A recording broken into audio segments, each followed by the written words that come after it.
Va ser imprevist, va ser els millors anys de la meva infància. Perquè érem joves i teníem il·lusió i ens agradava molt. Entonces era el recuerdo bueno, era joven.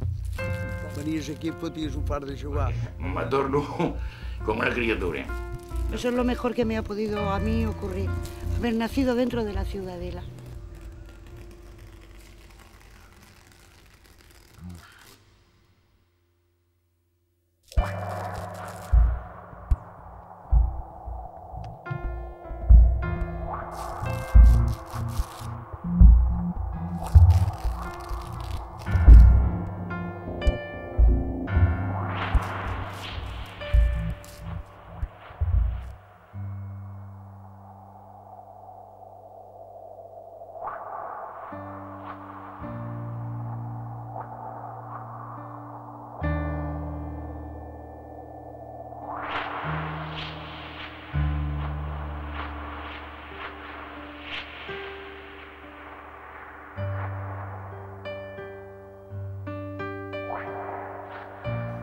L'Escallà va ser el primer alcalde que es va posar a la guerra i ell va donar els terrenos que no eren cultivats, es perdien. Doncs va poder donar horts a la gent perquè mengessin. Tot això d'aquí a fora i a la carretera, tot eren horts. Més o menys, càlcul 10 a dalt, 10 a baix, però un centenar d'horts hi eren, segur. Jo me'n recordo que nosaltres anàvem a negar, a regar, a la patata, mongeta, tot el que plantaven, i sempre veies als horts una persona o altra allà fent el mateix, a cuidar les plantes. El pare anava a pescar, estava aparcat amb una barca, i jo me'n cuidava de l'hort, de regar les plantes, tot, i el diumenge, el meu pare, dissabte i diumenge no treballaven a la barca, venien aquí i sembràvem. Passàvem aquí una hora i mitja o dues aquí al camp distret. Sempre era obert, sempre. Passaves per darrere, passaves per davant, per aquí, era obert. A l'hort tots el tenien tancat. Hi havia canyes, tenien tots... No era una cosa, una terra que tothom anava allà, posava 4 claus, no. Els tancaven en canyes, els horts. Cada qual tenia el seu. I d'això vivia molts i molts matrimonis. Tots els que tenien la sort de tenir un hort, doncs tenien menjar de verdura i patates i el que volguessin plantar. I al mig hi havia camp de futbol. Hi havia horts a la dreta i horts a l'esquerra. Nosaltres a l'esquerra teníem l'hort. A sota, aquella torre que hi ha ara a davant, ja es veuen totes les fotos de les ruïnes, hi ha una torre rodona, davant de l'església. Doncs allà mateix, a sota la torre, uns 150 metres cada un. Alguns n'hi havien de 200 o més, però més grans no.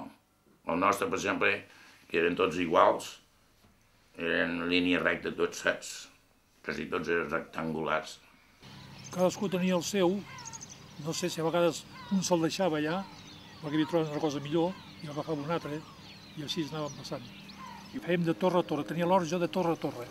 Era el meu gras que vivia aquí a les Muralles. Jo vivia allà on hi ha la sirena ara, i quan arrencàvem les patates, portàvem la bicicleta, un sac la bicicleta, mig un costat i l'altre, portava a casa, els buidava, tornava a venir cap aquí, i sempre teníem patates per tot l'any, més la que repartíem. Ui, almenys n'hi havia 500 o més.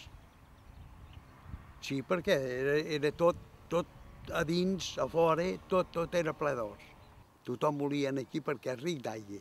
Aquí només feies una mica d'allò i ja te sortia l'aigua de seguida, perquè l'aigua dolça estava retinguda per l'aigua del mar. M'entens? I com l'aigua dolça s'assecava, l'aigua del mar adelantava. I a vegades estava mig dolça i mig salada. Un pou amb una puanca, amb la gallada, posava la gallada a l'aigua, i amb la puanca hi saves, a l'antiga. I feies una canal a terra, l'aigua la bocaves de dintre un safareig gran, que feia de tina, diguéssim, i d'allà obries i anava per tots els canals que havies fet amb una aixada. Feies canals i anaves regant tots els recs. Era fàcil, però manual, tot manual. Ja hi havia potable, perquè bevíem nosaltres d'aquella aigua. Nosaltres bevíem. Sí, era potable.